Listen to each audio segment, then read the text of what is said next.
ಎಲೋರಿಯಾ ಎಂಬ ಸೌಂದರ್ಯಮಯ ರಾಜ್ಯದಲ್ಲಿ ಅನಯ ಎಂಬ ಒಬ್ಬ ಒಳ್ಳೆಯ ಮತ್ತು ಧೈರ್ಯವಂತ ಯುವ ರಾಜಕುಮಾರಿ ಇದ್ದಳು. ಅವಳು ಪುಸ್ತಕಗಳನ್ನು ಓದುವುದು, ಪ್ರಾಣಿಗಳನ್ನು ಕಾಳಜಿ ವಹಿಸುತ್ತಿದ್ದಳು ಮತ್ತು ಜನರಿಗೆ ಸಹಾಯ ಮಾಡುವುದನ್ನು ಅತಿಯಾದಷ್ಟು ಇಷ್ಟಪಡುತ್ತಿದ್ದಳು. ಆ ರಾಜ್ಯದ ಸುತ್ತಲೂ ಇಸಲು ಅರಣ್ಯ ವಿಸ್ಪರಿಂಗ್ ಫಾರೆಸ್ಟ್ ಹಬ್ಬಿಕೊಂಡಿದ್ದು ಯಾರೂ ಅದರೊಳಗೆ ಹೋಗುತ್ತಿರಲಿಲ್ಲ. ಆ ಅರಣ್ಯ ಶಾಪಿತವಾಗಿದೆ. ಅಲ್ಲಿ ಅನೇಕ ವಿಚಿತ್ರ ಧ್ವನಿಗಳು ಕೇಳಿಸುತ್ತವೆ ಎಂದು ಭಯಪಡುತ್ತಿದ್ದರು. ಒಂದು ದಿನ ಎಲೋರಿಯಾದಲ್ಲಿ ಸೂರ್ಯನು ಹೊಳೆಯುವುದನ್ನೇ ನಿಲ್ಲಿಸಿದ. ಆಕಾಶವು ಬೂದಿಮಯವಾಯಿತು, ಹೂವುಗಳು ಬಾಡಿದವು, ಸಂತೋಷಮಯವಾಯಿತು.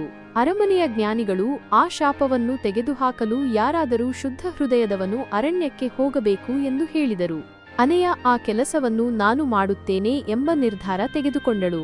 ಅವಳ ತಾಯಿ ಮತ್ತು ತಂದೆಯವರು ಅವಳನ್ನು ಅರಣ್ಯಕ್ಕೆ ಹೋಗದಂತೆ ಕೇಳಿದರು. ಆದರೆ ಅವಳು ಮುದ್ದಾಗಿ, ನಮ್ಮ ಜನರ ಸಹಾಯಕ್ಕೆ ನಾನು ಸಿದ್ಧಳಾಗಬೇಕು ಎಂದು ಉತ್ತರಿಸಿದಳು. ನಂತರ ಅವಳು ಬೆಳ್ಳಿಯ ಹಿಪ್ಪು ಜೋಡಿಸಿದ ಗೌನ್ ಧರಿಸಿ ಕೈಯಲ್ಲಿ ಲಾಟಿನು ಹಿಡಿದು ಇಸಲು ಅರಣ್ಯದೊಳಗೆ ಹೆಜ್ಜೆ ಇಟ್ಟಳು.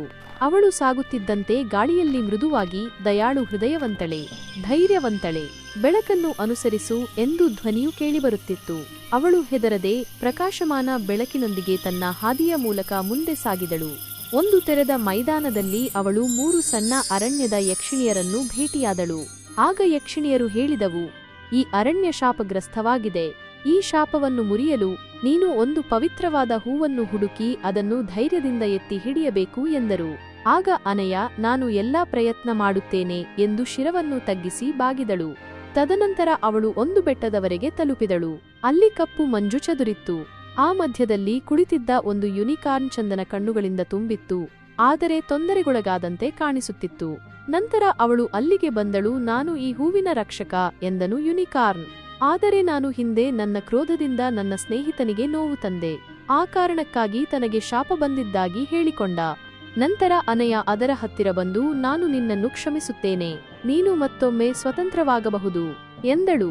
ಯುನಿಕಾರ್ನ್ ಕಣ್ಣುಗಳು ಹೊಳೆಯತೊಡಗಿದವು. ಆಗ ನೀರಿನ ಹನಿಗಳು ಪವಿತ್ರವಾದ ಹೂವಿನ ಮೇಲೆ ಬಿದ್ದು ಇನ್ನು ಪ್ರಕಾಶಮಾನವಾಗಿ ಹೊಳೆಯಲು ಆರಂಭವಾಯಿತು. ನಂತರ ಅನಯ ಆ ಹೂವನ್ನು ಹಿಡಿದು ಆಕಾಶಕ್ಕೆ ಎತ್ತಿದಳು.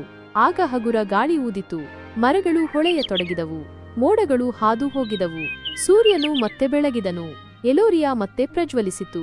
ಯುನಿಕಾರ್ನ್ ಶಾಪದಿಂದ ಮುಕ್ತನಾಗಿ ಸ್ವತಂತ್ರವಾಯಿತು. ತದನಂತರ ಅನಯ ಅರಮನೆಗೆ ಹಿಂದಿರುಗಿದಳು. ಜನರು ಸಂತೋಷದಿಂದ ಅವಳು ತಮ್ಮ ರಾಜ್ಯಕ್ಕೆ ಬೆಳಕು ತಂದಳು, ಆಯುಧದಿಂದ ಅಲ್ಲ, ಆದರೆ ಸಹಾನುಭೂತಿ ಮತ್ತು ಧೈರ್ಯದೊಂದಿಗೆ ಎಂದು ಕೂಗಿದರು. ಅವಳು ಮುಂದೆ ರಾಣಿ ಅನಯ ಆಗಿ ರಾಜ್ಯವನ್ನು ಶಾಂತಿಯಿಂದ ಆಳಿದಳು. ಕಥೆಯ ಸಾರಾಂಶ: ಧೈರ್ಯ, ಸಹಾನುಭೂತಿ ಮತ್ತು ಕ್ಷಮೆ ಇವು ನಿಜವಾದ ಶಕ್ತಿಯ ಲಕ್ಷಣಗಳು. ಪ್ರೀತಿಯಿಂದ ಅತ್ಯಂತ ಕತ್ತಲೆಯಲ್ಲಿಯೂ ಬೆಳಕು ಮೂಡಬಹುದು.